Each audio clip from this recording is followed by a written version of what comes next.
ദൈവത്തിന് സ്തുതി. ഓരോ കച്ചു പൂവിനുമുണ്ട് പറയാൻ 100 കൂട്ടം കാര്യങ്ങൾ. വേണ്ട ജലം തന്ന് തന്നെ നട്ടു വളർത്തി തന്നെ താനാക്കിയവരത്തിനെ അതിലുപരി തന്നെ സൃഷ്ടിച്ച നല്ല ദൈവത്തെക്കുറിച്ച് പറയാൻ ഒരുപാടുണ്ട്. അതുപോലെ നമ്മുടെ ഇടയിലും മനോഹരിയായ ഒരു കൊച്ചു ജീവിച്ചിരുന്നു. വിശുദ്ധിയുടെ നറുമണം പകർത്തിയ അവളുടെ പേരാണ് വിശുദ്ധ കൊച്ചു ത്രേസ്യ.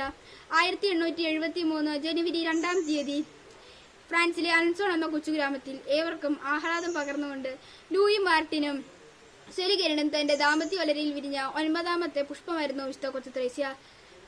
കൊച്ചുറാണി എന്നാണ് അവളെ വിളിച്ചിരുന്നത്. കൊച്ചുറാണി വളരുമ്പോൾ അവളുടെ ഉള്ളിൽ വിശുദ്ധിയും വളരുകയായിരുന്നു. നമ്മൾ ചെയ്യുന്ന നന്മകൾ ഈശോയ്ക്ക് നൽകാവുന്ന ഏറ്റവും മനോഹരവും സുഗന്ധപൂരിതവുമായ പുഷ്പങ്ങളാണ്. അവ ഈശോയ്ക്ക് വളരെ ഇഷ്ടമാകും.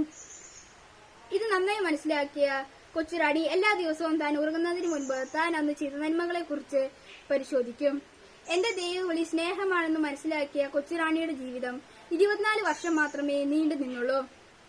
1897 സെപ്റ്റംബർ 30-ാം തീയതി അവൾ സ്വർഗം പ്രാപിച്ചു.